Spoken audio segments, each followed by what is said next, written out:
Okay, hello students, welcome to my YouTube channel. তো আজকে আমাদের কারেন্ট ইলেকট্রিসিটির লেকচার নাম্বার 7, ভিডিও নাম্বার 7।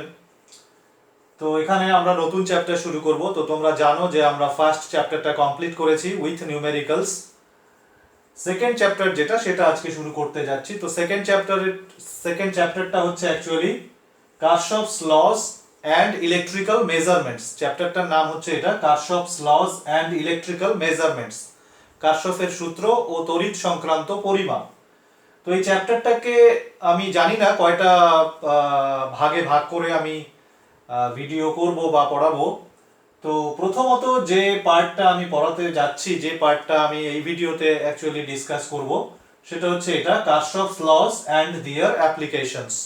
কারশফের দুটো সূত্র আছে এবং সেই সূত্রগুলো কি করে প্রয়োগ করতে হয় সমস্যা সমাধানের ক্ষেত্রে, নিউমেরিক্যাল সলভ করার ক্ষেত্রে।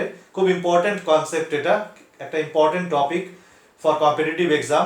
কারণ যেই মেইন, যেই অ্যাডভান্সড, নিট সব পরীক্ষাতেই এবং ডাব্লিউবিসি, এইচএসসি কোশ্চেনে, সিবিএসসির যে বোর্ড এক্সামে, সেখানে কিন্তু এই কারশফ ল এর অ্যাপ্লিকেশন সংক্রান্ত নিউমেরিক্যাল কিন্তু আসে, খুব কমন এটা।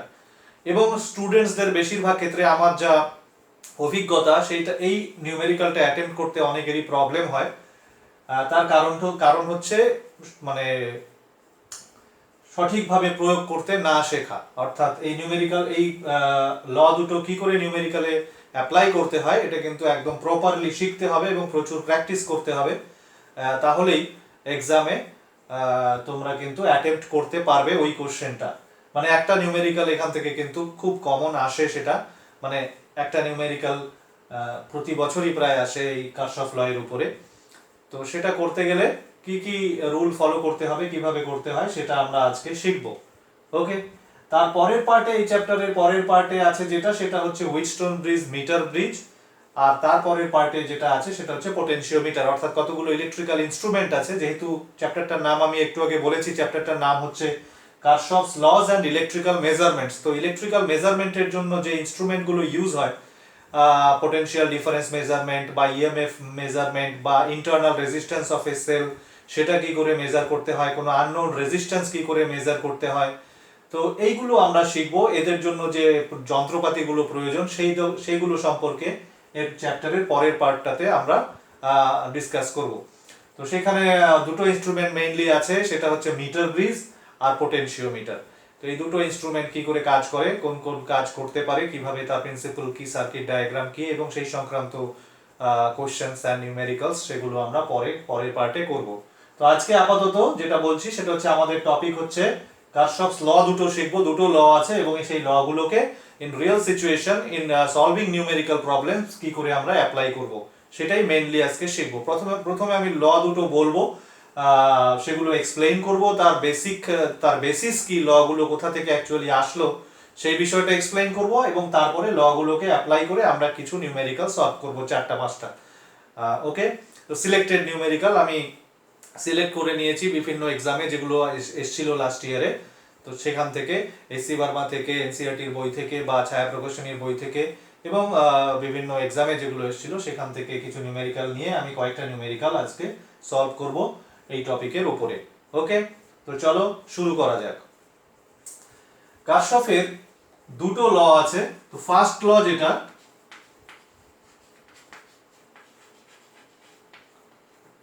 এই লটাকে লুপ রুলও বলে,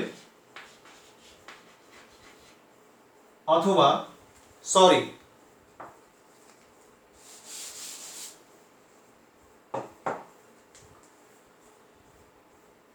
ফার্স্ট ল একে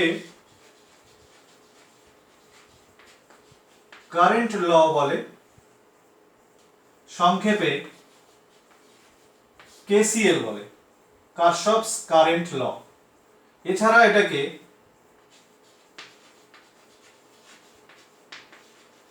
জাংশন রুল বা জাংশন লও বলে। ফার্স্ট ল কারেন্ট ল বা কেসিএল অথবা জাংশন রুল কিন্তু একই ল, সেটা হচ্ছে কারশফের ফার্স্ট ল। তো লটা কি? আচ্ছা, প্রথমত বলি যে কারশফ ল এর অ্যাকচুয়ালি প্রয়োজনীয়তাটা কি ফিজিক্সে।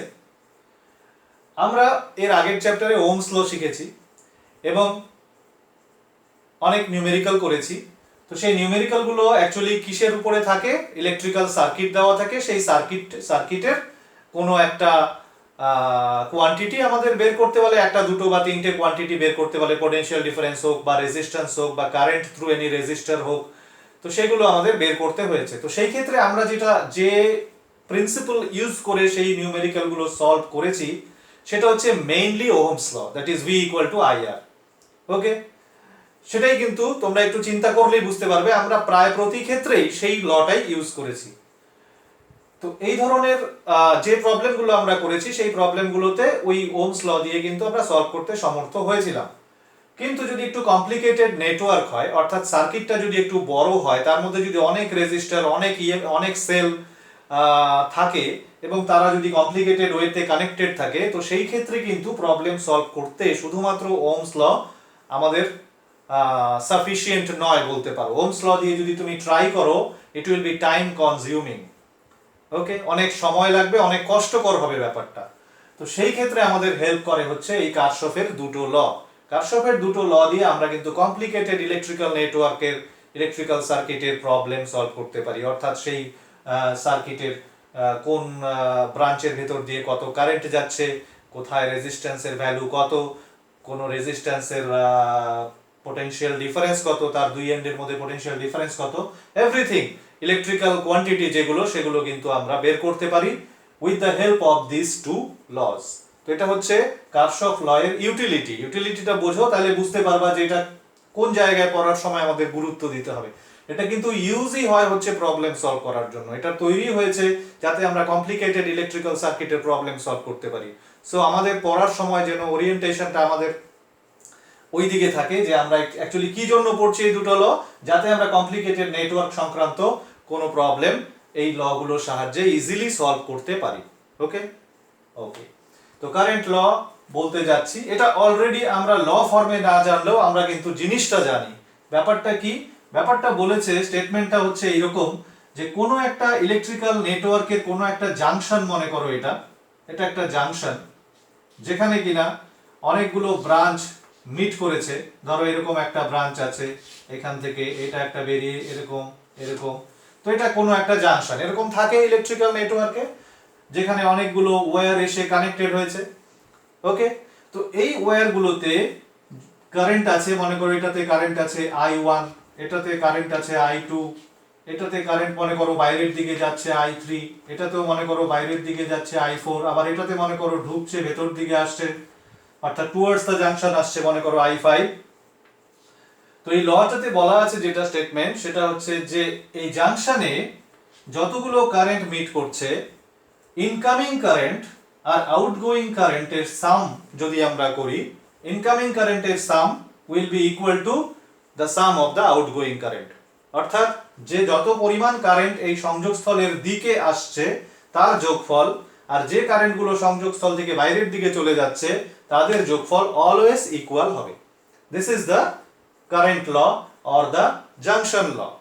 তার মানে এই ক্ষেত্রে আমরা লিখতে পারি, দেখো অ্যারোটা যদি আমরা খেয়াল করি, ইনকামিং কারেন্ট আছে I1, I2 and I5, so I1 plus I2 plus I5, আর আউটগোয়িং কারেন্ট আছে হচ্ছে I3 and I4, so it will be equal to I3 plus I4। এটা হচ্ছে সাম অফ ইনকামিং কারেন্ট, এটা হচ্ছে সাম অফ আউটগোয়িং কারেন্টস। এই দুটো কিন্তু সব সময় ইকুয়াল হবে। তো এটা কিন্তু অলরেডি আমরা ইউজ করেছি, আমি একটু আগে যেমন বললাম যেটা আমরা ইউজ করেছি কিরকম, যখন আমরা প্যারালাল কম্বিনেশন করেছিলাম, মনে পড়ে তোমাদের? ধরো এটা একটা প্যারালাল কম্বিনেশন দুটো রেজিস্টারের, তো এইখানে যে কারেন্টটা আসে ধরো এটা I, এবার এখানে যখন ব্রাঞ্চ এর ভেতরে কারেন্টটা ডিস্ট্রিবিউট হয় I1 I2, তো আমরা কিন্তু লিখতাম এটা I equal to I1 plus I2, অথবা আমরা কোনো ক্ষেত্রে এটাও লিখেছি I2 equal to I minus I1, লিখেছি না? তো এটা কি দেখো, এই যে জাংশন, এই যে ইনকামিং কারেন্ট আর এই দুটো outgoing current, so incoming current, some of incoming currents will be equal to some of outgoing currents. তো এই এই যে ইকুয়েশনটা আমরা লিখতাম বা এই যে ইকুয়েশনটা আমরা লিখতাম সেটা অ্যাকচুয়ালি কি, অ্যাকচুয়ালি তো এই লটাই আমরা ইউজ করতাম, কিন্তু ল ফর্মে হয়তো আমরা জানতাম না। তো এটাই এখন ল ফর্মে আমরা জানবো যে কোনো একটা সংযোগ স্থলে টোটাল ইনকামিং কারেন্ট আর total outgoing current will always be equal. এবার প্রশ্ন হচ্ছে এই যে সূত্রটা, এই সূত্রটার ভিত্তি কি, এটা আসলো কোথা থেকে, বা কারশফ এটা কি মানে কোন যুক্তির ভিত্তিতে এই কথাটা বললেন, what is the reason behind this, what is the logic behind this. তো লজিকটাও খুব সিম্পল, সেটাও আমরা কিন্তু জানি, আমরা ইলেকট্রোস্ট্যাটিক্সে পড়েছি যে ইলেকট্রিক্যাল সার্কিটে কি হয়, আমি এইটা দিয়ে বোঝো, সিম্পল একটা এসে জাংশন। তো এখানে কি হচ্ছে, কোনো একটা পার্টিকুলার টাইমে পার সেকেন্ডেই ধরো, পার সেকেন্ডে যে কারেন্ট যে চার্জটা এখানে আসছে সেই চার্জটাকেই তো আমরা কারেন্ট বলি, দ্যাট ইজ আই। এবার চার্জ কিন্তু, চার্জের যে কনজারভেশন প্রিন্সিপল সেখানে কিন্তু বলা আছে চার্জ কিন্তু প্রডিউস হয় না, চার্জ কিন্তু ধ্বংসও হয় না। চার্জ কি হয়, এইখান থেকে এখানে আসলো, এখান থেকে এখানে কোনো একটা পার্টিকুলার টাইমে যতটা চার্জ আসবে এখান থেকে বেরও হবে, ঠিক ততটা চার্জই বের হবে, কারণ চার্জ অ্যাকুমুলেশন হয় না, কোনো জায়গায় অ্যাকুমুলেশন হবে না চার্জের, কোনো জায়গায় চার্জ নতুন করে তৈরিও হবে না, অর্থাৎ এখান থেকে এরকম হবে না যে নতুন চার্জ জেনারেট হয়ে এখান থেকে এদিক দিয়ে চলে গেল। ওকে, চার্জ ভেতরে যা আছে তাই থাকবে, ফ্লো যখন হয় তখন কন্টিনিউয়াস ফ্লো হয়, কোথাও চার্জের অ্যাকুমুলেশনও হয় না, কোথাও চার্জ প্রডিউসও হয় না নতুন করে। ওকে, তার মানে এখানে পার্টিকুলার 1 সেকেন্ডে এই ব্রাঞ্চ দিয়ে যে অ্যামাউন্ট চার্জ আসবে আর এখান থেকে বেরিয়ে যাবে যে অ্যামাউন্ট পার সেকেন্ডে, এটা ইকুয়াল হতেই হবে। এটা অনেকটা ওই ইসের মতো, লিকুইড ফ্লো এর মতো, ফ্লুইড ফ্লো এর মতো, ঠিক আছে? একটা পাইপের ভেতর দিয়ে ধরো ফ্লুইড ফ্লো হচ্ছে, অনেকটা হিট ফ্লো এর মতো বলতে পারো। স্টেডি স্টেটে হিট ফ্লো বা লিকুইডের ফ্লো কোনো একটা পাইপের ভিতর দিয়ে যে টাইপের, এটাও কিন্তু সেই টাইপের, কোথাও জমা হয় না। ওকে, যা আসবে তাই বেরিয়ে যাবে। তো অবভিয়াসলি যা আসবে তাদের যোগফল আর যা বেরিয়ে যাবে তাদের যোগফল ইকুয়াল হতেই হবে। So this law is based on the conservation principle of charge, এটা যাতে মাথায় থাকে। ওকে, আচ্ছা, এবার এই লটা কতটা তোমরা বুঝতে পারলে আমি একটা প্রবলেম নিচ্ছি, দেখো এই প্রবলেমটা সলভ করতে পারো কিনা। একটা সিম্পল প্রবলেম নিচ্ছি। সাপোজ কোন একটা ইলেকট্রিক্যাল সার্কিটের একটা পার্ট, এটা সাপোজ এদিক দিয়ে 15 অ্যাম্পিয়ার কারেন্ট আসছে, এই দিক দিয়ে যাচ্ছে 8 অ্যাম্পিয়ার, এই দিক দিয়ে ধরো 10 অ্যাম্পিয়ার আসছে, আর এই দিক দিয়ে ধরো 3 অ্যাম্পিয়ার আসছে। তোমাকে বের করতে হবে এই দিক দিয়ে যে কারেন্টটা বেরিয়ে আসছে সেটা কত। এটা জাস্ট একটা ইলেকট্রিক্যাল নেটওয়ার্কের একটা পার্ট, ধরো কোনো একটা কমপ্লেক্স নেটওয়ার্ক তার একটা পার্ট। তো সেই পার্টে আমরা কি দেখতে পাচ্ছি যে ডিফারেন্ট ব্রাঞ্চে ডিফারেন্ট জাংশনে কারেন্টস গুলো তোমাকে দেওয়া আছে, কিছু কারেন্টস দেওয়া আছে কিছু দেওয়া নেই, তোমাকে আলটিমেটলি এই কারেন্টটা বের করতে হবে। তো খুব সিম্পলি আমরা কারশফের যে ফার্স্ট ল বা কারেন্ট ল, কেসিএল প্রয়োগ করে কিন্তু আমরা এটা বের করতে পারি। কি করে দেখো, এখানে কত আসলো 15, এটা একটা জাংশন, তো এখানে কেসিএল অ্যাপ্লাই করো। 15 যেহেতু আসলো তাহলে পরে এদিকে কত বেরিয়েছে 8, তাহলে অবভিয়াসলি এইদিকে কত বেরোবে 7 অ্যাম্পিয়ার। সিম্পল, তাহলে এটা 7 ইনকামিং, এটা 10 ইনকামিং। এই জাংশনের ক্ষেত্রে দেখো এটা ইনকামিং কারেন্ট, এটাও ইনকামিং কারেন্ট, সো এইদিকে কত আসবে 17 অ্যাম্পিয়ার, কারণ এটা ইনকামিং, এটাও ইনকামিং তো হতেই পারে না, এটাও আউটগোয়িং, এটা আউটগোয়িং হতে হবে, কারণ দুটো ইনকামিং আছে আর একটা রাস্তাই আছে এখানে বের হওয়ার মতো। সুতরাং বের হওয়ার জন্য যে রাস্তাটা মানে অবশিষ্ট আছে সেটা দিয়ে অবশ্যই বের হবে। কত বের হবে, 7 আসলো, 10 আসলো, 17 বের হবে। তো এই দিক দিয়ে আসলো, এই দিক দিয়ে আসলো 17। এবার এইখানে যে 8 আসছিল, এবার একটু দেখো এই 8 এর একটা পার্ট আবার এইদিকে চলে গেছে। ওকে, তাহলে এইদিকে কত যাবে, এদিকে যাবে 5 অ্যাম্পিয়ার। এবার এই 5 আর 17 এখানে এসে আবার জয়েন হয়েছে ইনকামিং এরা, তাহলে এটা আউটগোয়িং কত হবে 17 plus 5, that is equal two 22 ampere. Simple, 15 এদিকে 8 গেলে এদিকে 7, এই 7 আর 10 এখানে কম্বাইন হলে 17, এইদিকে 8 তার একটা পার্ট আবার এদিকে বের হয়ে গেল, 8টা ইনকামিং ছিল, এটা বের হয়ে গেছে আউটগোয়িং 3, এটা থেকে এটা বাদ দাও, তাহলে এখানে 5 অ্যাম্পিয়ার, 5 আর 17 ইনকামিং, তাহলে আউটগোয়িং কত হবে? আউটগোয়িং হয়ে যাবে হচ্ছে 22 অ্যাম্পিয়ার। তো এগুলো সিম্পল প্রবলেম, এই ধরনের প্রবলেমও তোমাদের মাল্টিপল চয়েস কোশ্চেনে কিন্তু দিতে পারে, 1 মার্কের কোশ্চেনে, বিশেষ করে বোর্ড এক্সামের কথা বলছি আমরা। আর এমনিতে যদি তুমি অন্যান্য কম্পিটিটিভ এক্সামের কথা বলো সেই ক্ষেত্রে এই ধরনের প্রবলেম হচ্ছে টু ইজি, এগুলো হয়তো নাও দিতে পারে, কিন্তু কোনো একটা কমপ্লেক্স প্রবলেমের ক্ষেত্রে, কোনো একটা বড় অঙ্কের ক্ষেত্রে কিন্তু মাঝখানে এই ধরনের প্রয়োগ আমাদের অবশ্যই করতে হবে। ওকে ওকে, তো এবার আমরা চলে যাচ্ছি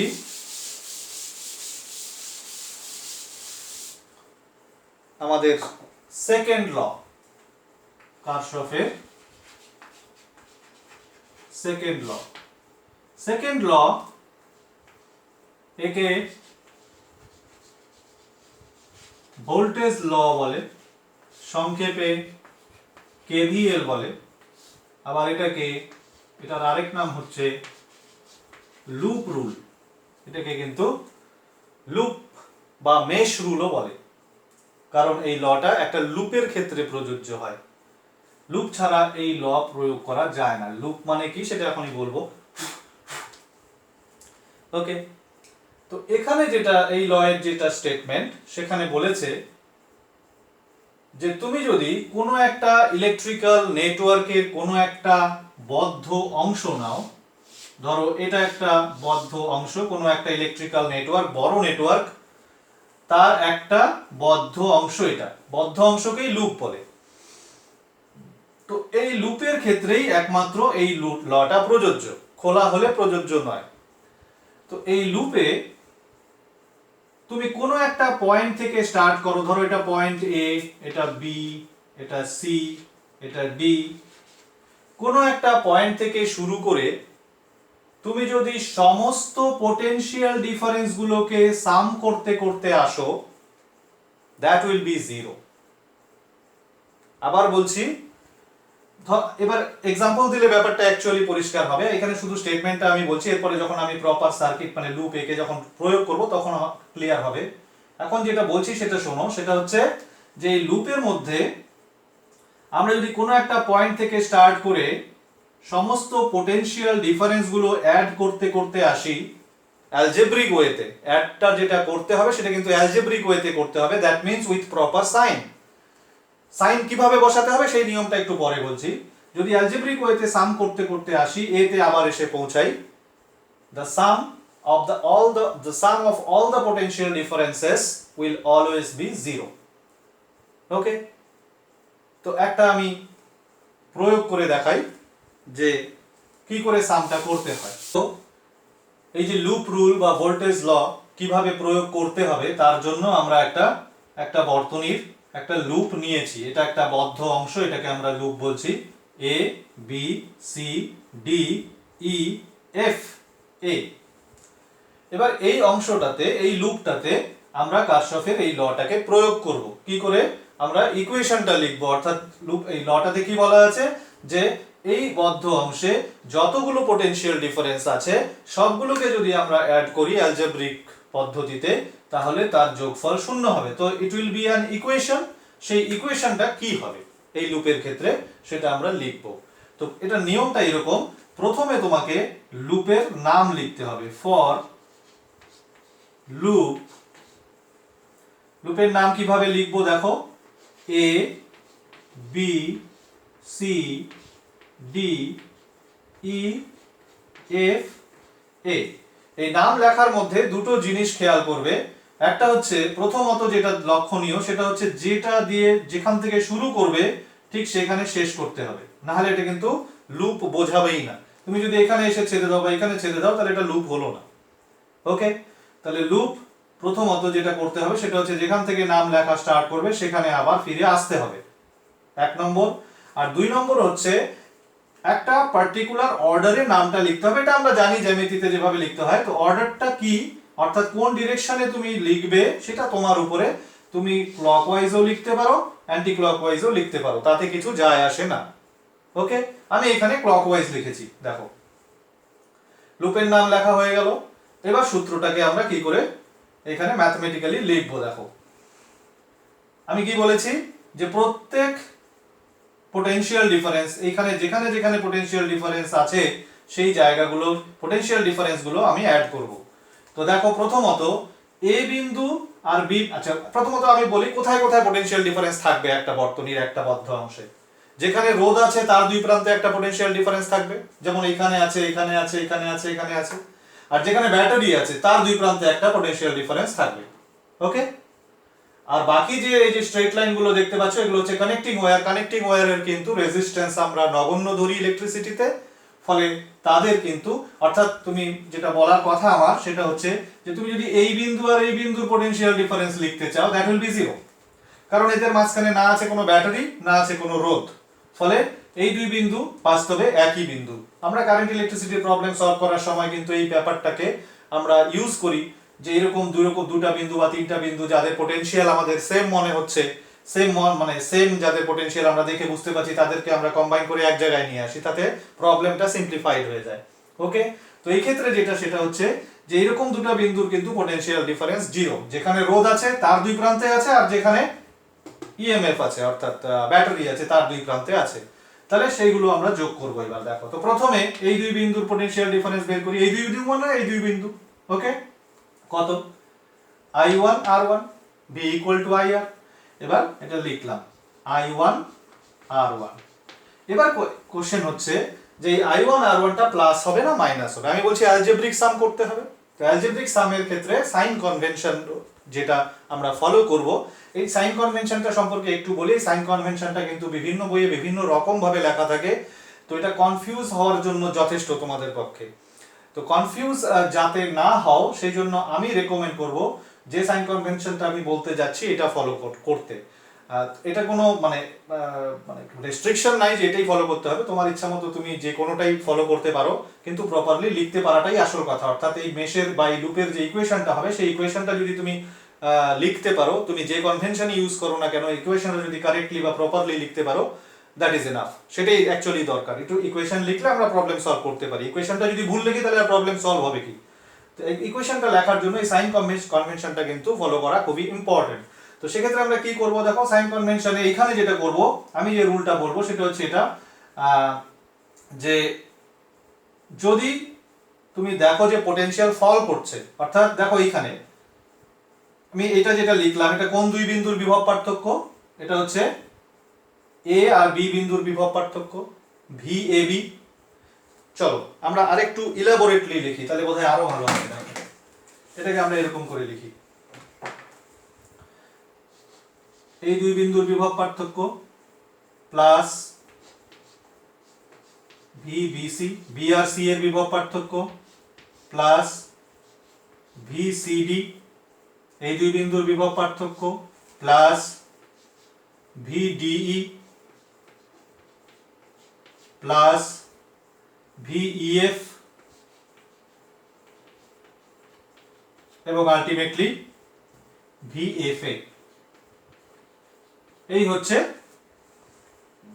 যে বিভব পার্থক্যগুলো আমরা এই লুপটার মধ্যে পাবো। এই দুই বিন্দুর মধ্যে একটা পাবো, রোধ আছে এখানে। এই দুই বিন্দুর মধ্যেও একটা পাবো, এখানে একটা রোধ আছে। এই দুই বিন্দুর মধ্যে একটা পাবো, এই যে এটা যেখানে ব্যাটারি আছে। এই দুই বিন্দুর মধ্যে পাবো কারণ এখানে একটা রোধ আছে।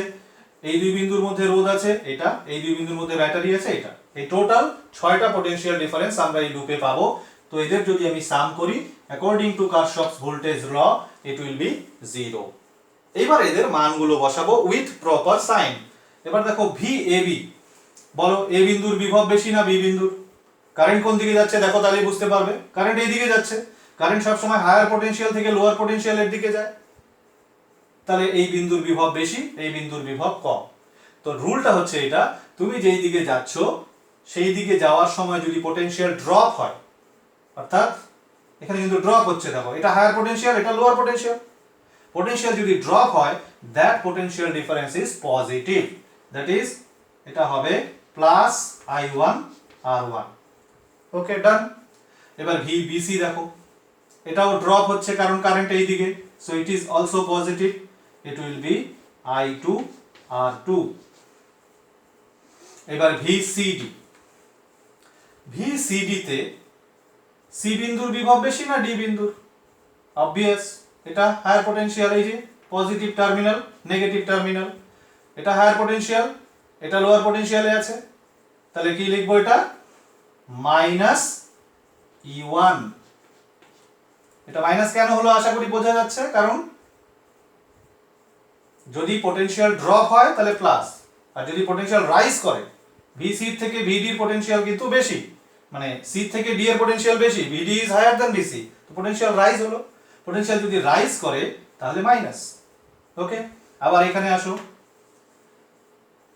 এটা কি হবে? I3 R3 প্লাস হবে। কেন প্লাস হবে? সিম্পল, পটেনশিয়াল ফল করছে, ডি বিন্দুর বিভব বেশি আর ই বিন্দুর বিভব কম, কারণ কি? কারেন্ট এই দিকে যাচ্ছে, হায়ার পটেনশিয়াল থেকে লোয়ার পটেনশিয়ালে কারেন্ট যায়। সিমিলারলি পরেরটা VDE, VDE, VDE মানে হচ্ছে, ও VDE লেখা হয়ে গেছে, সরি, এই হচ্ছে VAB, VBC, VCD হচ্ছে এটা, VDE হচ্ছে এটা, এবার VEF, VEF দেখো I4 R4, এটা প্লাস হবে না মাইনাস হবে? তো তার অ্যান্সার হচ্ছে এটা মাইনাস হবে, I4 R4 will be minus. কেন মাইনাস হবে? কারণ কারেন্ট এই দিকে, দ্যাট মিন্স এই পয়েন্টটা আছে লোয়ার পটেনশিয়ালে, এই পয়েন্টটা আছে হায়ার পটেনশিয়ালে, তার মানে পটেনশিয়াল রাইজ হচ্ছে, ফল হচ্ছে না। Okay, so it will be minus.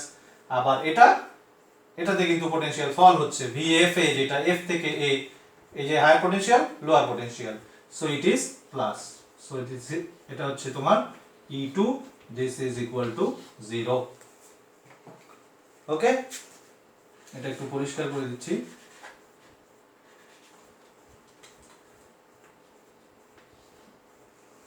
দেখো ইকুয়েশনটা ঠিকঠাক বুঝতে পারলে কিনা, কারণ এটা খুব ইম্পর্টেন্ট প্রবলেম সলভ করার ক্ষেত্রে।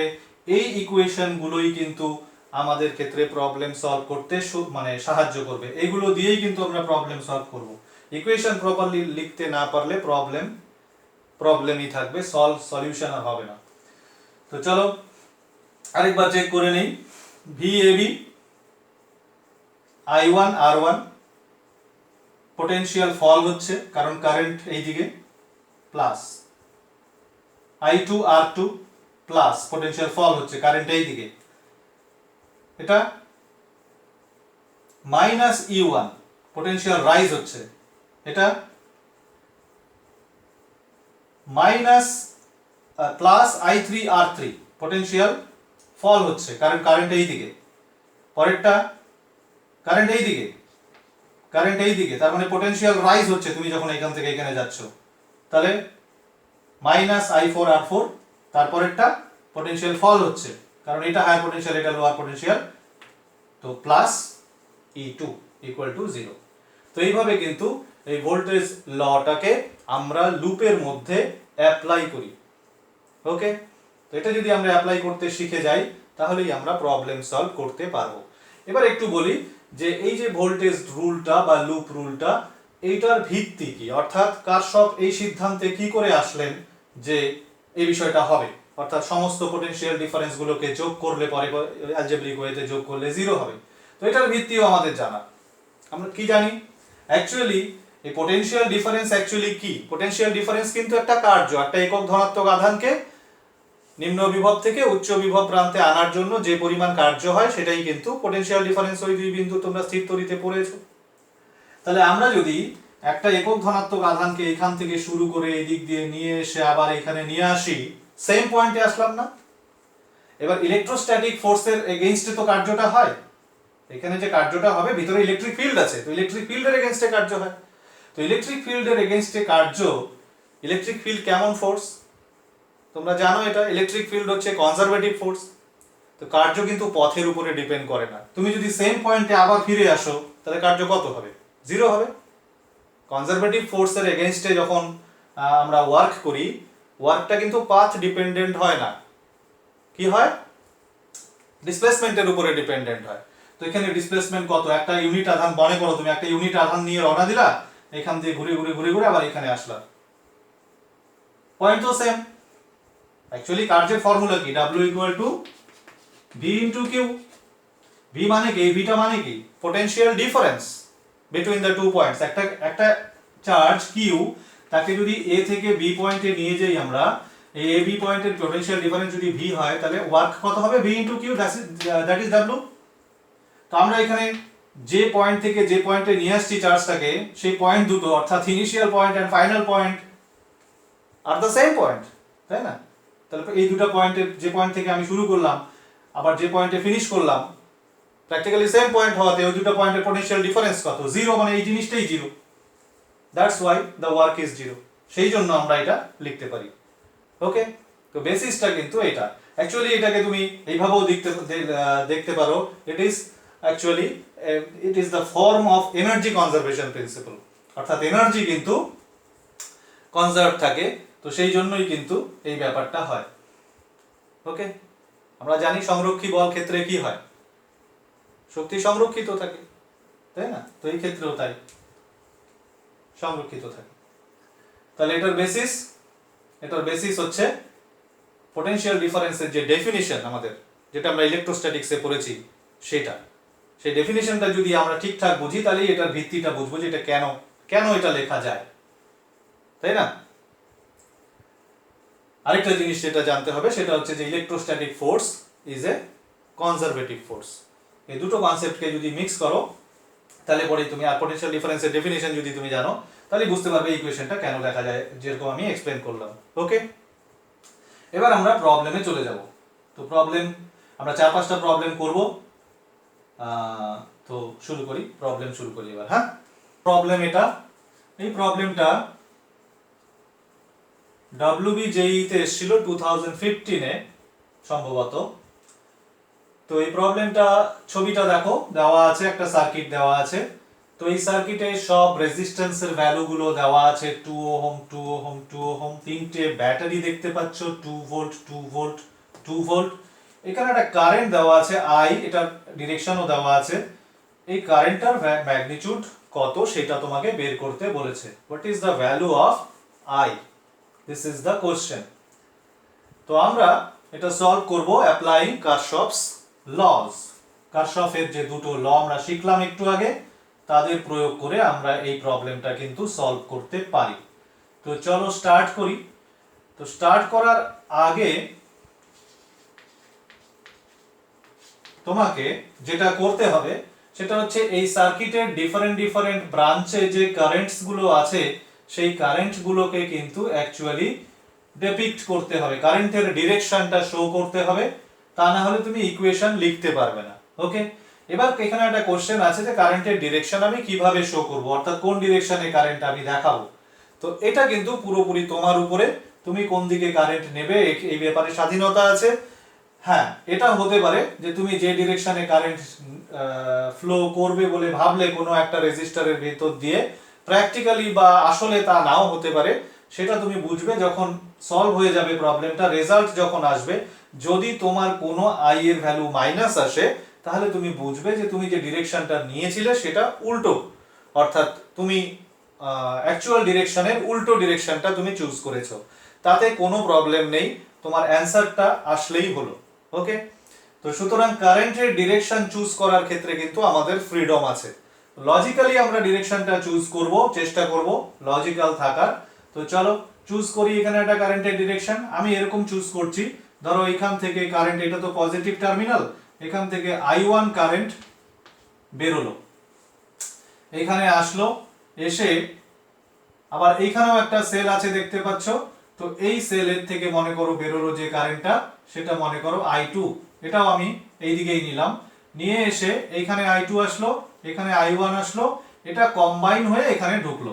তার মানে অ্যাকচুয়ালি এই আইটা যেটা, সেটা কিন্তু এই I1 আর I2 এর যোগফল। তুমি যে কোনো জাংশনে এটা অ্যাপ্লাই করো, এই জাংশনে অ্যাপ্লাই করো বা এই জাংশনে অ্যাপ্লাই করো, তাহলে ফার্স্ট ইকুয়েশন আমাদের কি হবে? I equal to I1 plus I2, this is our first equation.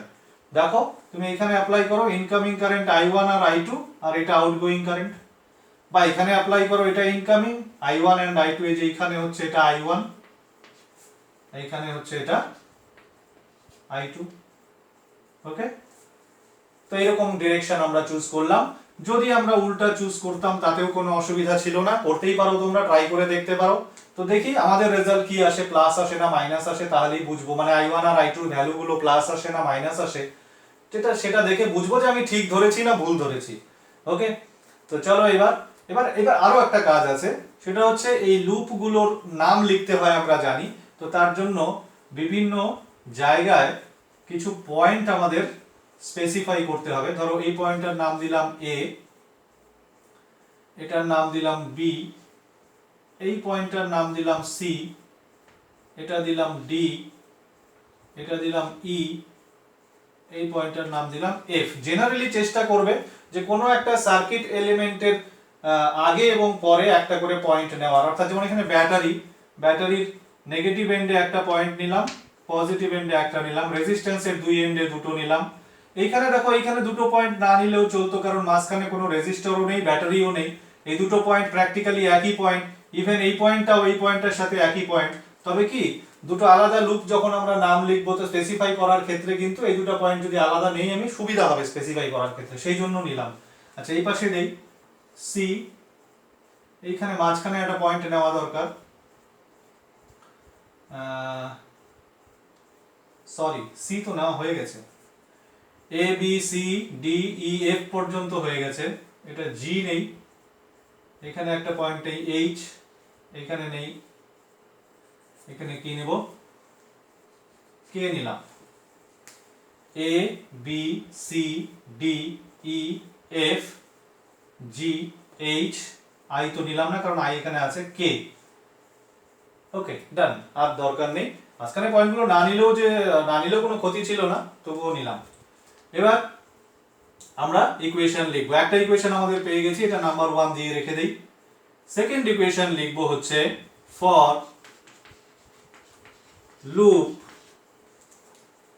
এ, আচ্ছা এখানে লিখি A B C D E F A, এই যে লুপের নাম দেখো A B C D E F A. এই লুপে আমরা কারশফের কেভিএল অ্যাপ্লাই করব, ভোল্টেজ ল অ্যাপ্লাই করব কারশফের। এ থেকে স্টার্ট করো, এ থেকে বি এর মধ্যে পোটেনশিয়াল ডিফারেন্স নেই because there is no resistance no cell. B থেকে সি এর মধ্যে আছে 2 ভোল্ট এবং এটা মাইনাস বিকজ পোটেনশিয়াল রাইজ হচ্ছে। পরেরটা সি থেকে ডি এর মধ্যে আছে প্লাস 2i, 2i না লিখে এটা লিখে দিই একবারে 2i1 প্লাস i2, বোঝা যাচ্ছে কারণ i মানে তো i1 প্লাস i2, একবারে লিখে দিলাম। এবং এটা প্লাস কেন, কারণ এটা পোটেনশিয়াল ফল হচ্ছে এইদিকে সিডি। ডি থেকে ই এর মধ্যে আর কোনো পোটেনশিয়াল ডিফারেন্স নেই, কোনো সার্কিট এলিমেন্ট নেই, সুতরাং পোটেনশিয়াল ডিফারেন্সও জিরো। এবার ই থেকে এফ এর মধ্যে আছে আবার 2 ভোল্ট, তো এটা মাইনাস 2 হবে আবার, কারণ পোটেনশিয়াল রাইজ হচ্ছে।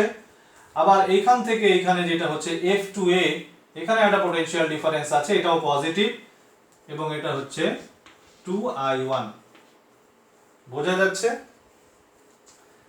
এখান থেকে এখানে নেই, এখান থেকে এখানে মাইনাস 2 ভোল্ট, এখান থেকে এখানে হচ্ছে প্লাস 2i, i মানে i1 প্লাস i2, এখানে নেই, এখান থেকে এখানে হচ্ছে মাইনাস 2 পোটেনশিয়াল রাইজ, আর এখানে potential fall 2 into i1 equal to 0. So the equation becomes 2i1 2i2 2i1, তার মানে হচ্ছে 4i1 plus 2i2 equal to minus 2 plus 4, 2 দিয়ে ডিভাইড করে দেই, তাহলে 2i1 plus i2 equal to 2. This is equation number 2. হয়ে গেল একটা লুপের ইকুয়েশন। এবার হচ্ছে ফর লুপ, ওই লুপটা B G H K D C B, B G H K D C B, this is the loop. চলো ইকুয়েশন লিখি, বি টু জি নেই, G2H আছে, কারেন্ট কোন দিকে, উল্টো দিকে, তার মানে পোটেনশিয়াল ফল হচ্ছে না, রাইজ হচ্ছে, তাহলে হবে -2I2। এই দুই বিন্দুর বিভব পার্থক্য, কারেন্ট এই দিকে, দ্যাট মিন্স এই বিন্দুর বিভব বেশি, এই বিন্দুর কম, তাহলে আমরা যখন এই দুই বিন্দুর বিভব পার্থক্য লিখবো এটা মাইনাস এইটা, তখন মাইনাস হবে -2I2, এটা +2 হবে কারণ পোটেনশিয়াল রাইজ না, এটা ফল হচ্ছে। ওকে, তারপরে এই দুই বিন্দুর মধ্যে নেই, তারপরে এখানে আছে, এটা আবার মাইনাস হবে, -2I, I মানে I1 প্লাস I2, তারপরে আবার এটা আছে, এটা হচ্ছে +2, শেষ, এখানে পৌঁছে গেলাম, আবার =0। সিম্পলিফাই করি, এটা কি দাঁড়াচ্ছে, -2I1 -2I2 সব মাইনাস, তাহলে এটা হবে 2I1 প্লাস 4I2, 2I1 ওই পাশে নিলাম, -2I2 -2I2 এই পাশে নিলাম, 4I2, আর এই পাশে থাকবে হচ্ছে 4। ঠিক আছে, আবার একটু চেক করে নিচ্ছি এই ইকুয়েশনটা। এখান থেকে এখানে হচ্ছে 2 ওহমের রেজিস্টার আছে, 2I2, এই যে 2I2 মাইনাস, এখান থেকে এখানে 2 ভোল্টের ব্যাটারি আছে, +2 ভোল্ট, এখান থেকে এখানে নেই, এখান থেকে এখানে 2 ওহমের রেজিস্টার আছে, আর I কারেন্ট আছে -2 ইনটু এটা, আর এখান থেকে এখানে 2 ভোল্টের ব্যাটারি আছে, +2 volt. Very good, -2I2 +2 -2I1, আচ্ছা এই সবগুলোকে যদি ওই পাশে নিয়ে যাই তাহলে হবে 2I1 plus 4I2। Okay, done. So it will B I1 plus 2I2 is equal to 2। This is our equation number 3। এবার সলভ করি। কিভাবে সলভ করব, যে কোনো একটাকে ইকুয়াল করতে হবে, এটাকে 2 দিয়ে মাল্টিপ্লাই করি, কত হবে তাহলে, 4I1 plus 2I2 equal to 4। এটা যা আছে তাই রাখি, I1 plus 2I2 equal to 2, 4I1 plus 2I2 equal to 4। ওকে, ডান। আর এটাকে I1 plus 2I2 equal to 2 যেরকম ছিল সেরকমই মাইনাস করে দেব, তাহলে I1 একবারে লিখি, 3I1 is equal to হবে হচ্ছে 2, তাহলে I1 equal to হবে হচ্ছে 2/3। I1 এর ভ্যালু পেয়ে গেলাম, এবার আমাদের I2 লাগবে, তাই না? I2 এখানে বের করি, কোথায় বসাবো, এখান থেকে বসাই, তাহলে I2 will be 2I1 minus 2, 2I1 minus 2, তার মানে 4/3, 2I1 মানে 4/3, কারণ I1 মানে 2/3, minus 2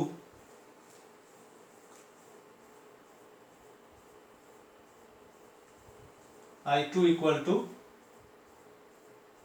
এটা উল্টো হয়েছে, isn't it? I2 equal to 2 minus 2I1 minus 2I1। okay, so 2 minus 4/3, 6 minus 4, that is equal to 2/3। therefore I equal to কি, I1 plus I2, 2/3 2/3, এই যে একটা ভ্যালু, এই একটা ভ্যালু অ্যাড করো, that is 4/3 ampere. this is the answer। এবার দেখো আমার যে ভ্যালুগুলো এসেছে, I1 এর ভ্যালু, I2 এর ভ্যালু, I এর ভ্যালু সবই প্লাস। আইটা তো ওরা দিয়ে দিয়েছিল ডিরেকশন, কিন্তু I1 আর I2 এর ভ্যালু আমার প্লাস এসছে, দ্যাট মিন্স যে আমি যে ডিরেকশনটা চুজ করেছিলাম সেটা ঠিক ছিল, অর্থাৎ অ্যাকচুয়ালি কারেন্ট এই ডিরেকশনে এই লুপে ক্লকওয়াইজ এবং এই লুপে অ্যান্টি ক্লকওয়াইজ কারেন্ট কিন্তু অ্যাকচুয়ালি ফ্লো করছে এই সার্কিটে। তোমরা যদি উল্টো নিয়ে থাকো, উল্টো নিয়ে ট্রাই করে দেখতে পারো বাড়িতে, তাহলে যেটা উল্টো নেবে সেটা মাইনাস আসবে, কিন্তু ফাইনাল রেজাল্ট সেমই আসবে, অর্থাৎ এইটা কিন্তু 4/3 আসবে। এটা ট্রাই করে দেখতে পারো একা একা বাড়িতে, উল্টো কোনো একটা লুপে উল্টো কারেন্ট নিয়ে দেখতে পারো, কোনো অসুবিধার কিছু নেই। ওকে, তো আশা করি বুঝতে পেরেছো কি করে এই ধরনের প্রবলেম সলভ করতে হয়। এটা এসেছিল ওয়েস্ট বেঙ্গল জয়েন্ট এন্ট্রান্সে। ওকে, তাহলে আমরা মুভ করি পরে। তো এটা হচ্ছে আমাদের প্রবলেম নাম্বার 2। এটা জি মেইনে এসেছিল।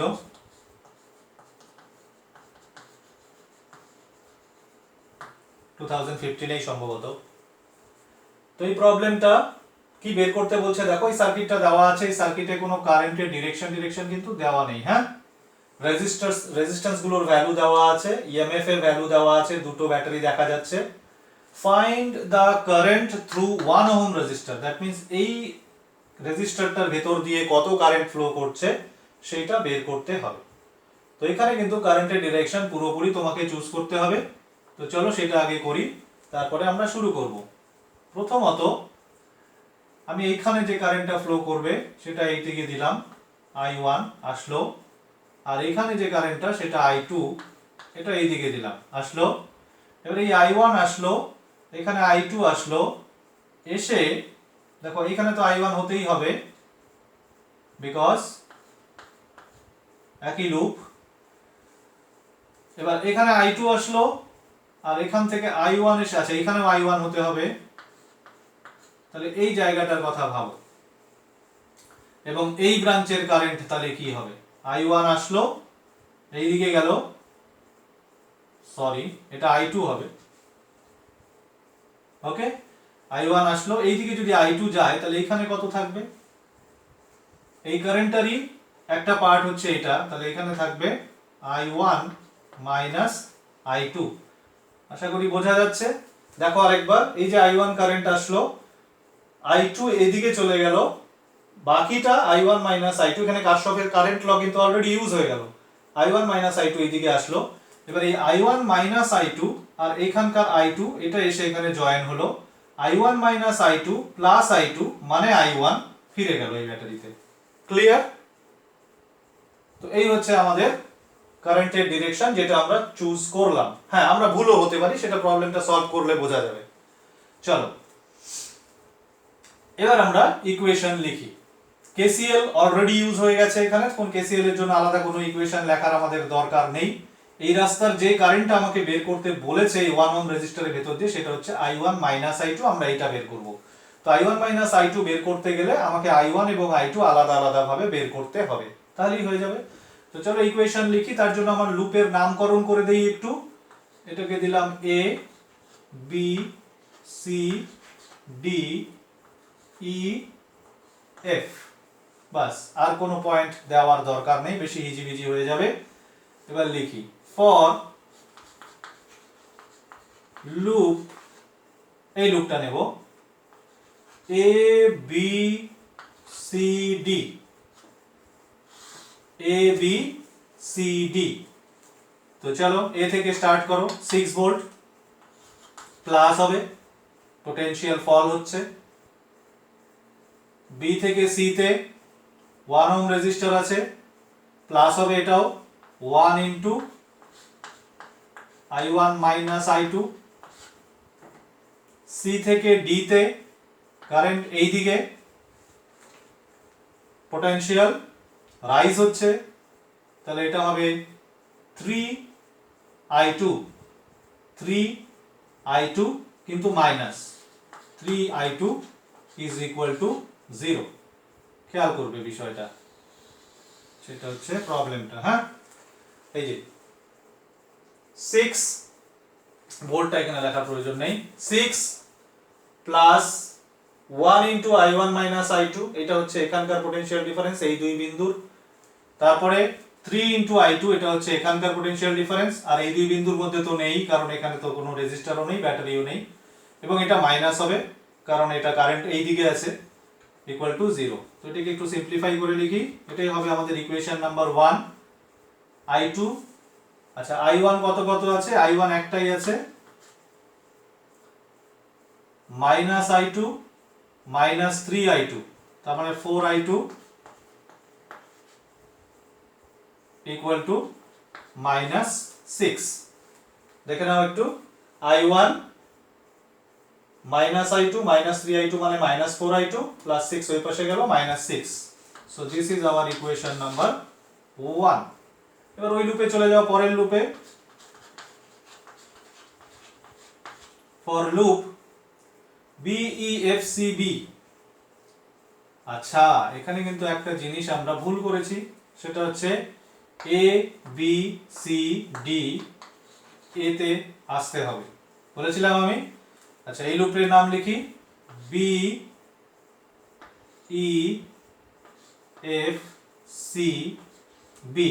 Complete loop. চলো এবার এখান থেকে এখানে কারেন্ট কত? I1, উল্টো দিকে কারেন্ট আছে, তার মানে -2I1। এখান থেকে এইখানে +9, এখান থেকে এইখানে -3I1, আর এখান থেকে এইখানে এটাও মাইনাস,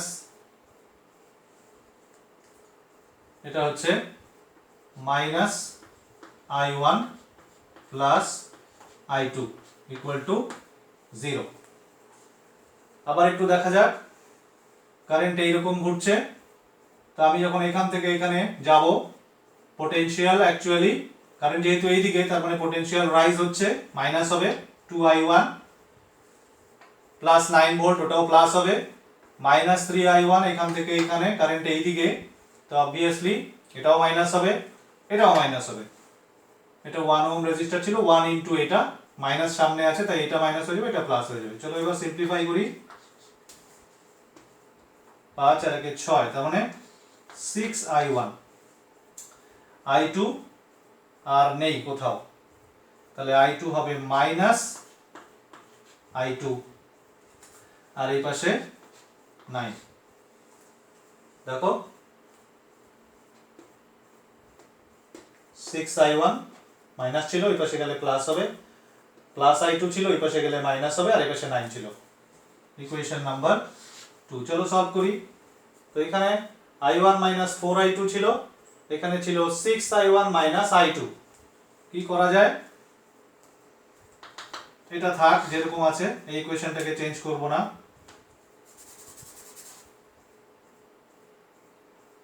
না, এটাকেই তো চেঞ্জ করতে হবে, এটাকে 4 দিয়ে মাল্টিপ্লাই করি, তাহলে 24I1 - 4I2 = 36। এটা যা আছে তাই থাকবে, I1 - 4I2 = -6। ওকে, মাইনাস করব, এটা cancel. 23I1 = 42, that means I1 = 42/23। এটা হচ্ছে I1 এর ভ্যালু। এবার I2 বের করব, এখানেই করি। I2 কত হবে? যেখান থেকে খুশি করতে পারো, এটা থেকে করতে পারো, এটা থেকে করতে পারো, এটা থেকে করলে হবে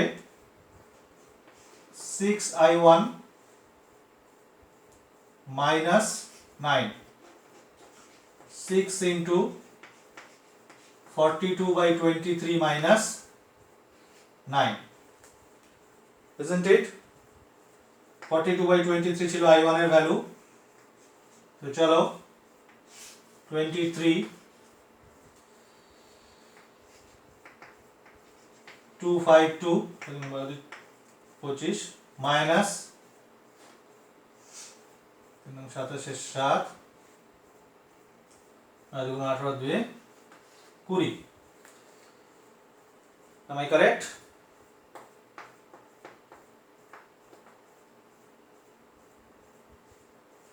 ওকে, কত থাকে উপরে? 45/23। এই হচ্ছে আমাদের I2। আমাদের কি বের করতে হলো? হবে I1 - I2। তো এখানে করি, therefore I1 - I2, I1 কত? 42/23, 42/23 minus 45/23, isn't it? So it is -3/23 ampere. That means আমরা যে ডিরেকশনটা চুজ করেছিলাম সেটা উল্টো, অর্থাৎ এই যে এটাতে কারেন্ট কিন্তু এই দিকে হবে, কিন্তু অ্যান্সার এটা -3/23 অ্যাম্পিয়ার। ওকে ওকে, তো এটা হচ্ছে আমাদের প্রবলেম নাম্বার 3। তো এই প্রবলেমটা এনসিইআরটি তেও আছে, তোমাদের ছায়ার বইতেও আছে। তো এই প্রবলেমটা দেওয়া আছে, দেখো সার্কিটটা, ডিফারেন্ট রেজিস্টারগুলোর ভ্যালু দেওয়া আছে, ইএমএফ সোর্স দুটো আছে, তার ভ্যালুও দেওয়া আছে।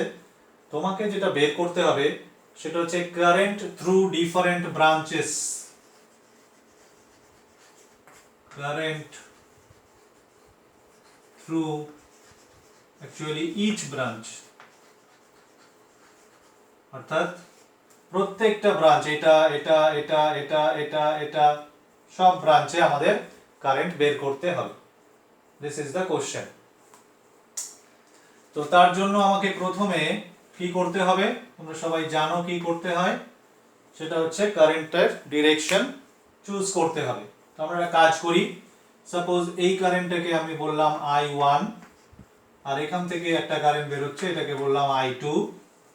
I1 এর একটা পার্ট মনে করো এইখানে চলে গেল, which is I3, তাহলে এটা থাকলো I1 মাইনাস I3, I2 এখানে আসলো, এসে এটার সাথে অ্যাড হলো, সো এখানে এসে গেল I2 প্লাস I3, এই যে এটা আর এটা এসে এখানে অ্যাড হলো, I2 প্লাস I3 হলো।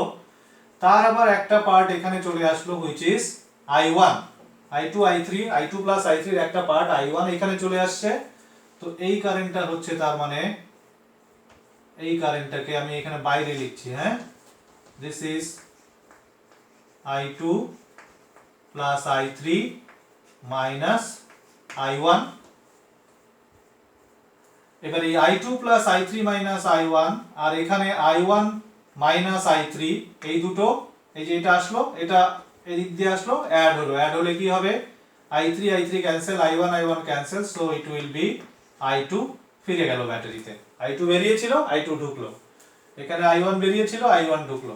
ওকে, তো আমরা কারেন্টের ডিরেকশন গুলো সব নিয়ে নিয়েছি, এবার আমরা ইকুয়েশন গুলো লিখবো, অর্থাৎ লুপ রুল যেটা বা কেভিএল যেটা, সেটা অ্যাপ্লাই করব। কেসিএল কিন্তু অলরেডি অ্যাপ্লাই করা হয়েছে বিভিন্ন জাংশনে, এখানে একবার অ্যাপ্লাই হয়েছে, এখানে অ্যাপ্লাই হয়েছে, এখানে অ্যাপ্লাই হয়েছে, এখানে অ্যাপ্লাই হয়েছে, সব জায়গায় কেসিএল অ্যাপ্লাই হয়েছে, সেটা তোমরা আশা করি বুঝতে পেরেছো।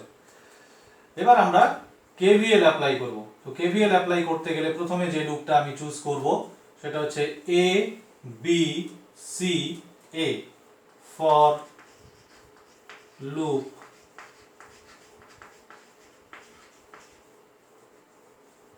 এ বি সি এ, কি লিখব, 4I3 plus 2I2 plus 2I3, এই যে I2 প্লাস I3, 2 ইন্টু এটা প্লাস হবে, প্লাস I1 ইন্টু 1 I1, এটা হবে মাইনাস 10 ইকুয়াল টু 0। ওকে, তো এটা ইকুয়েশনটাকে সিম্পলিফাই করি, I1 plus 2I2, I1 plus 2I2 plus 6I3 is equal to 10, equation number 1।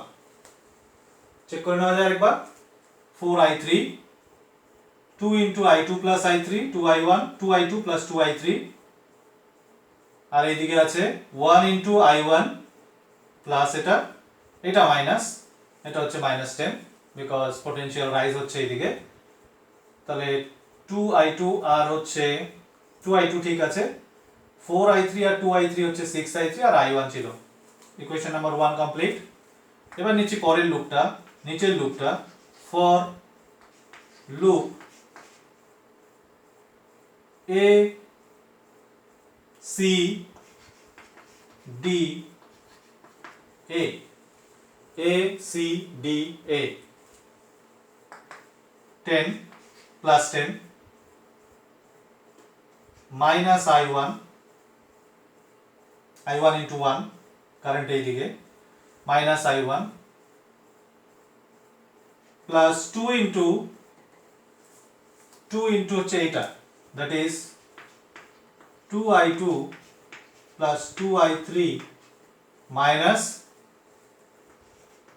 2I1 হয়ে গেল 2 ইন্টু এটা, তার সঙ্গে এইটা 4 ইন্টু এটা মাইনাস, তার মানে মাইনাস 4I1, এটা হয়ে যাবে plus 4I3 equal to 0। Check করে নেই আরেকবার। Plus 10 I1 into 1 minus 2 into এটা plus 2I2 plus 2I3 minus 2I1, 4 into এটা minus 4I1 plus 4I3 equal to 0। Simplify করি, I1 7I1 ওই পাশে নিয়ে গিয়ে লিখছি, 2I2 ওই পাশে নিলে মাইনাস I3 দুটো আছে এটাও মাইনাস হবে 6I3, 2I2 4I3 that is 6I3 ওই পাশে নিলে মাইনাস 2I3 আর 4I3 6I3, 2I2 I2 একাই ছিল, I1 আর I1 আর I1 2I1 4I1 7 2 আর হচ্ছে 6 ওকে is equal to 10, equation number 2। তো এখানে দেখো এই প্রবলেমটাতে কিন্তু ভ্যারিয়েবল অর্থাৎ ইন্ডিপেন্ডেন্ট ভ্যারিয়েবল কিন্তু তিনটা, I1 I2 I3 তিনটেই বের করতে হবে। তিনটা বের করতে গেলে আমরা জানি তিনটা সাইমালটেনিয়াস ইকুয়েশন দরকার পড়বে মিনিমাম, তো আমাদের কাছে দুটো হলো, তার মানে আমাদের আরো একটা লুপের ইকুয়েশন লিখতে হবে। এই দুটো সাফিসিয়েন্ট নয়, এই দুটো দিয়ে সলভ করা যাবে না। তো চলো আরেকটা ইকুয়েশন লিখে দেই। আরেকটা ইকুয়েশন আমরা এই লুপটার জন্য লিখি, হ্যাঁ এইটা বড় লুপটা, ফর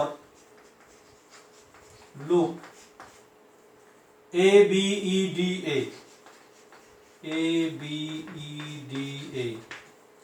কি হবে 4I3 প্লাস হবে এটা, এদিকে আর নেই, এটাও প্লাস হবে প্লাস 5, এখানে কিচ্ছু নেই, আর এখানে আছে মাইনাস হবে এটা minus 4I1 plus 4I3 minus 4I1 plus 4I3 is equal to 0। আবার চেক করি, 4I3 এখানে 5 এখানে নেই, এখানে minus 4I1 minus minus plus 4I3, তাহলে এটা দাঁড়ালো 4I1 minus 8I3 4I1 minus 8I3 is equal to 5, equation number 3। এই তিনটা ইকুয়েশন আমরা পেয়ে গেলাম। এবার এদেরকে নিয়ে আমাদের সলভ করতে হবে, এদেরকে সলভ করে আমাকে I1 I2 আর I3 বের করতে হবে। তো সলভ করতে গেলে আমরা যেটা করতে পারি, দেখো এই দুটো ইকুয়েশনকে অ্যাড করে দিলে কিন্তু আমরা কিন্তু ইসে পেয়ে যাব, I1 পেয়ে যাব, কারণ এখানে 2I2 প্লাস আছে, এখানে মাইনাস আছে, 6I3 প্লাস আছে মাইনাস আছে, তো 1 আর 2 যদি অ্যাড করি তাহলে কিন্তু আমাদের হয়ে যাবে I1 কিন্তু আমরা পেয়ে যাব, তারপরে এখান থেকে I3 ও পেয়ে যাব। তো সিম্পল। আমি এবার এটা কোথায় করব, আচ্ছা নিচেই করি, 1 প্লাস 2 অ্যাড করলাম, এই দুটো কোয়ান্টিটি চলে যাবে, এখানে I1 আর এখানে 7I1, তার মানে হবে 8I1 is equal to 10 R 10 20, which implies I1 will be 20/8, 20/8 মানে হচ্ছে 2.5, I1 পেয়ে গেলাম। I1 এখানে বসিয়ে দাও, তাহলে I3 ও পেয়ে যাবে। আচ্ছা I3 এটা হচ্ছে from 3। আচ্ছা i3 একবারে বেরি করে নেই, হ্যাঁ। i3 ইকুয়াল টু কত হবে? 4i1 minus 5, 4i1 minus 5 by 8। 4i1 মানে 10, 10 minus 5 divided by 8, that is equal to 5 by 8। i3 আমরা পেয়ে গেলাম 5 by 8। ওকে, i3 পেয়ে গেলাম, i1 ও পেয়ে গেছি, এবার লাগবে i2। তো যে কোনো এটাতে বা এটাতে বসালে i2 পেয়ে যাব, এটাতে বসাই এইখানটাতে, হ্যাঁ। এখানে একটু খেয়াল করবে, i2 will be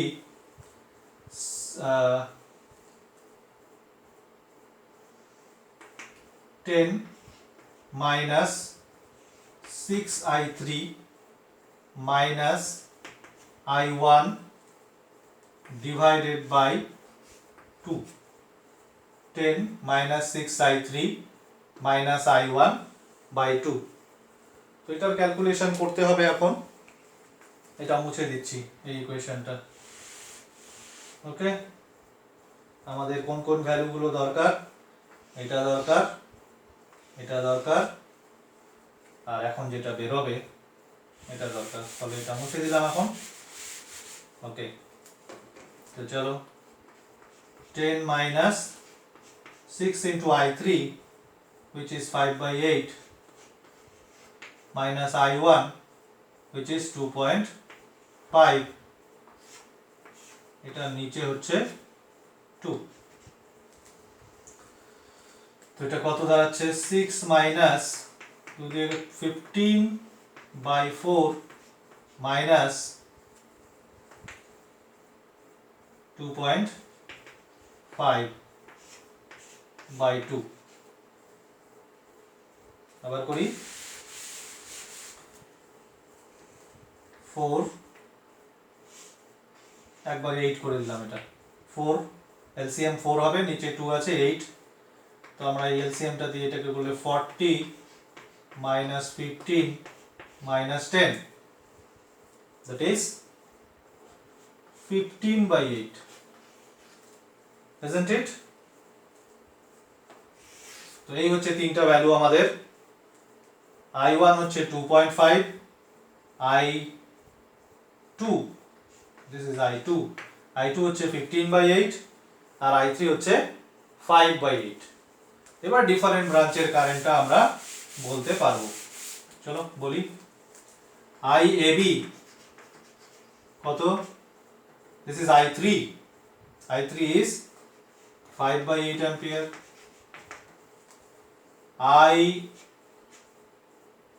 IBE, BED লিখতে পারো, কোনো অসুবিধা নেই। কত এটা? বা DEB ও লিখতে পারো, আমাদের অ্যারো অনুযায়ী লিখি না, DEB। i2 এর ভ্যালু হচ্ছে 15 by 8 ampere। Next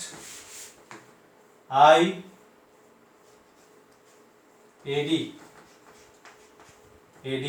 I1 minus I3, that is 2.5 minus 5 by 8, 2.5 I1 minus 5 by 8 হচ্ছে I3, so it will be 15 by 8. Again,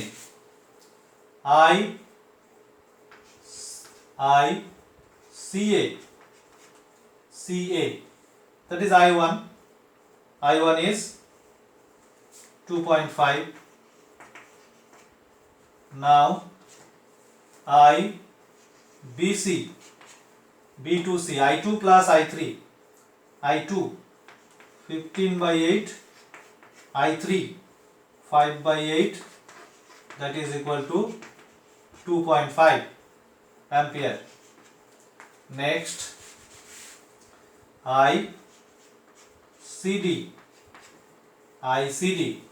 ICD কত আসছে I2 plus I3 minus I1, I2 plus I3 minus I1. I2 is 15/8, I3 is 5/8, and I1 is 2.5, isn't it? I1 2.5. So it will be 20/8 মানে 2.5, that is 0. So these are the answers. Okay, একটু lengthy ছিল প্রবলেমটা, but it was a good problem. আশা করি বুঝতে পেরেছো। আচ্ছা, এবার আমরা মুভ করব নেক্সট প্রবলেমে। তো our last problem is this, এটা বোধহয় সম্ভবত প্রবলেম নাম্বার 5 হবে। এটা ছায়ার বইতেও আছে, ছায়ার বইতে বইয়েরই প্রবলেম, এটা এক্সারসাইজে আছে। তো এখানে যেটা বের করতে বলেছে, রেজিস্টারগুলো সব দেওয়া আছে, এখানে একটা ব্যাটারি আছে 2 ভোল্টের, বের করতে বলেছে কারেন্ট থ্রু দিস রেজিস্টার, মানে 5 ওহম রেজিস্টারটা যেটা আছে মাঝখান দিয়ে, ওর ভেতর দিয়ে কত কারেন্ট ফ্লো হচ্ছে সেটা বের করতে হবে। তো চলো কারেন্টটাকে আগে ডিস্ট্রিবিউট করে নেই আমরা। সাপোজ দিস ইজ I, এখানে এসে এটা ডিভাইড হলো। তো ধরো এই রাস্তায় যে কারেন্টটা গেল এটা I1, তাহলে অবভিয়াসলি এই দিক দিয়ে যাবে I minus I1, isn't it? আচ্ছা, এখানে এসে I1 এর আবার আরেকটা পার্ট হবে, তো ধরো এটা I2, তাহলে এটা হবে তোমার I1 minus I2। এই I2 আর এটা এখানে এসে অ্যাড হবে, তো অ্যাড হলে পরে এইখানে যে কারেন্টটা হবে বা এইখানে যে কারেন্টটা হবে, that will be I minus I1 plus I2। এখন এটা আর এটা অ্যাড করো, এখানে কি এটা অ্যাড হচ্ছে I1 minus I2 আর এটা, তো I1 I1 cancel, I2 I2 cancel, তাহলে এটা হয়ে যাবে আবার I হয়ে ব্যাটারিতে ফিরে আসবে। সো কারেন্টের ডিস্ট্রিবিউশন আমরা করে নিলাম। এবার আমরা KVL অ্যাপ্লাই করব। KCL অ্যাপ্লাই হয়ে গেছে আমাদের সব জায়গায়, এখানে ইউজ করেছি, এখানে ইউজ করেছি, এখানে সব জায়গায় আমরা KCL ইউজ করে নিয়েছি। KCL ইউজ করলে অ্যাকচুয়ালি যেটা হয় সেটা হচ্ছে তোমার ইন্ডিপেন্ডেন্ট ভ্যারিয়েবলের যে সংখ্যাটা সেটা কমে আসে। আমরা এখানে যদি এটাকে I1 ধরতাম, এটাকে I2 ধরতাম, এটাকে I3 ধরতাম, তাহলে কি হতো, ভ্যারিয়েবল বাড়তো, কিন্তু এই I1 I2 I3 যেগুলো আমরা ধরছি তাদের মধ্যে কিন্তু মিউচুয়াল রিলেশন পাওয়া যায় যদি তুমি KCL অ্যাপ্লাই করো। তো আমরা ওই জন্য ওইগুলোকে আলাদা আলাদা ভাবে না ধরে যেখানে যেখানে KCL অ্যাপ্লাই করা যায় অ্যাপ্লাই করে নিয়েছি, এতে ভ্যারিয়েবলটা কিন্তু আমার মিনিমাম নাম্বারে চলে এসেছে। আমাদের এখন ইন্ডিপেন্ডেন্ট ভ্যারিয়েবল কয়টা আছে দেখো, I আছে, I1 আছে আর I2 আছে, তিনটা আছে। তো অবভিয়াসলি প্রথম থেকেই বুঝতে পারছো আমাদের কিন্তু তিনটা ইকুয়েশন লাগবে এখানে মিনিমাম, তিনটা লুপের জন্য আমাকে KVL লিখতে হবে। তো আমরা কোন কোন লুপ চুজ করব সেটা কমপ্লিটলি আমাদের উপরে। তো আমি যেটা চুজ করব সেটা হচ্ছে এটা একটা আর একটা বড় লুপ নিয়ে নেব, যে কোনো নিচ দিয়ে হোক বা উপর দিয়ে হোক। তো চলো নাম দিয়ে দেই, এটা ধরো পয়েন্ট A B C, এটা দিলাম D, আর এইদিকে একটা কিছু একটা নাম দিয়ে দিই, সাপোজ এটা E। ওকে, তো এবার লিখি for loop ABDA, ABDA 3I1 plus 5I2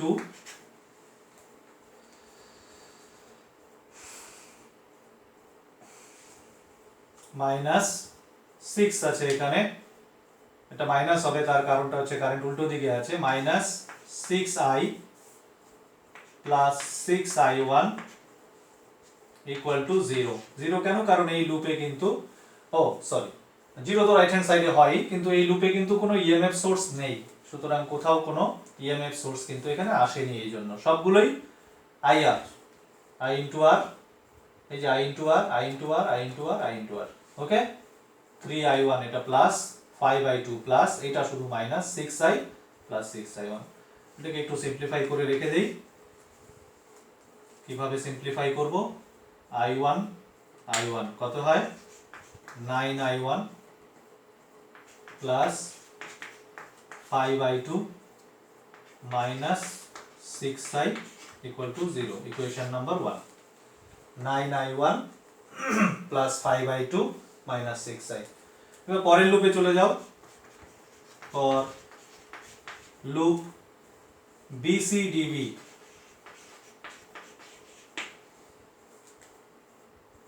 three i1 minus 3i2 plus হবে minus 4i plus 4i1 minus 4i2, এটা মাইনাস হবে, এটাও মাইনাস হবে, মাইনাস 5i2, এদিকে যাচ্ছি কারেন্ট এইদিকে, 5i2। এই লুপেও কিন্তু কোনো ইএমএফ সোর্স নেই। রাইট হ্যান্ড সাইডে 0, 3i1 4i1 মানে 7i1, 3i2 4i2 5i2 minus 12i2, 3i2 4i2 7i2 5i2, 4 3 7 5 12, আর আছে মাইনাস 4i ইকুয়াল টু 0। একটু চেক করে নিই, হ্যাঁ, 3i1 minus 3i2, 4i minus 4i1, মাইনাসটা প্লাস হয়ে যাবে, প্লাস 4i2 টা মাইনাস 4i2 হয়ে যাবে, আর এখানে minus 5i2। Okay, done. 7i1 3 4 5 12i2 আর 4i। Okay, done. Number 2, for another equation আমাদের লাগবে ফর লুপ, এবার লিখি a b c e a, ঠিক আছে, চলো লিখি 3i1, এটা প্লাস হবে, এটাও প্লাস হবে, প্লাস 3i1 মাইনাস 3i2 হয়ে গেল, এদিকে কিছু নাই, আর এটা হবে মাইনাস 2 ইকুয়াল টু 0, তাহলে এটা হবে 6i1 minus 3i2 equal to 2। Am I correct? 3i1 plus 3 into i1 minus 3 into i2, আর এখানে মাইনাস 2, কারণ আমরা এদিকে যাচ্ছি, মাইনাস টার্মিনালটা আগে আছে, তাহলে মাইনাস 2 ইকুয়াল টু 0, 3i1 আর 3i1 6i1 minus 3i2 equal to 2। This is our equation number 3। এখন সলভ করতে হবে, সলভ করলেই পেয়ে যাব আমরা। তো সলভ কিভাবে করব? সলভ করব হচ্ছে, দেখো একটু ইকুয়েশনগুলোর দিকে তাকালেই কোনো একটা আইডিয়া তো মাথায় চলেই আসবে আশা করা যায়। এটা হচ্ছে i1 i2 এর ইকুয়েশন, আর এই দুটো হচ্ছে i1 i2 এবং i এর ইকুয়েশন। তাহলে একটা কাজ করা যায়, এই দুটো থেকে যদি আমরা আইটাকে অপনয়ন করে দেই, তাহলে কিন্তু আমরা i1 i2 এর একটা ইকুয়েশন পেয়ে যাবো, isn't it? এই দুটো থেকে আমরা অপনয়ন করে ফেলি। চলো ইকুয়েশন গুলোকে আগে লিখি একটু। আমাদের এইটা 1 নম্বর ইকুয়েশন, এটা আমাদের 2 নম্বর, আর এইটা আমাদের 3 নম্বর। এই তিনটা নিয়ে তো কাজ আমাদের, তিনটাকে পাশাপাশি লিখি, জায়গাটা বাঁচবে। 9i1 plus 5i2 minus 6i equal to 0, 7i1 minus 12i2 minus 4i equal to 0, 6i1 minus 3i2 equal to 2। এই তিনটা ইকুয়েশন আমাদের ছিল, এই দুটো মুছে দিই। এবার এখান থেকে যদি আমি i কে অপনয়ন করতে চাই, তাহলে এটাকে 2 দিয়ে মাল্টিপ্লাই করো, 18i1 plus 10i2 minus 12i equal to 0, এটাকে 3 দিয়ে করো, 21i1 minus 36i2 minus 12i equal to 0, এটাকে 2 দিয়ে করেছি, 18 10 12, এটাকে 3 দিয়ে করেছি, 21 36 12, সাবট্রাক্ট করি, মাইনাস প্লাস প্লাস তো এখানে হয়ে যাবে -3i1, এখানে হয়ে যাবে +46i2 is equal to 0. -3i1 +46i2 equal to 0. এটাকে এইভাবে লিখি, 3i1 -46i2 equal to 0. আমাদের কি দরকার? এইটা i2. সো i2 আমরা এখান থেকে ডিরেক্টলি বের করতে পারবো। i1 কে এটাকে 2 দিয়ে মাল্টিপ্লাই করে দিই, তাহলে এটা হয়ে যাবে 6i1 -92i2 equal to 0, আর এটা বসিয়ে দেই as it is 6i1 -3i2 equal to 2, isn't it?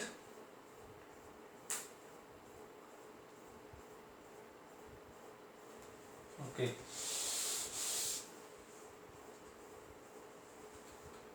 তো আমরা মাইনাস প্লাস মাইনাস 6 ক্যান্সেল করে দিলাম। এবার এটা হয়ে যাবে তোমার -89i2 equal to -2, so i2 equal to 2/89 ampere, which is i2, this is i2. আমাদের বোধহয় এটাই বের করতে বলেছে, yes, so this is the answer, i2 equal to 2/89 ampere. এটা যদি বের করতে দেয় তাও করা যাবে, কোনো অসুবিধা নেই, তাতে i1 বের করতে হবে, i1 বের করে এর সাথে অ্যাড করতে হবে। না, ভুল বললাম, এটা যদি বের করতে দেয় তাহলে i এর ভ্যালু বের করতে হবে আলাদাভাবে, হ্যাঁ, কারণ i ইন্ডিপেন্ডেন্ট, এখানে আমাদের যে ভ্যারিয়েবলগুলো নেওয়া আছে 3টা ভ্যারিয়েবল, তো i এর ভ্যালু বের করতে হবে। ওকে, তাহলে আমরা দেখলাম যে কারশফের যে দুটো রুল KCL এবং KVL সেগুলো ইউজ করে কিভাবে কমপ্লিকেটেড এই ধরনের প্রবলেমকে সলভ করা যায়। তোমরা এরকম অনেক প্রবলেম পাবে, তোমাদের বইতে আছে, এক্সারসাইজে, বিভিন্ন স্টাডি ম্যাটেরিয়ালে পাবে, কম্পিটিটিভ এক্সামের বইতে পাবে, ইন্টারনেটে পাবে, যেখানে পাবে এই ধরনের প্রবলেম পেলে খুঁজে বের করে সলভ করবে। না পারলে আমাকে জানাতে পারো কমেন্ট সেকশনে, তো আমি যদি পারি, যদি বেশি সংখ্যক প্রবলেম দেখা যায়, যদি আমি পাই আর কি তোমাদের কাছ থেকে, তো সেগুলোকে নিয়েও হয়তো আলাদা ভিডিও আমি করতে পারি। Okay, that's all for today, thank you. 2/89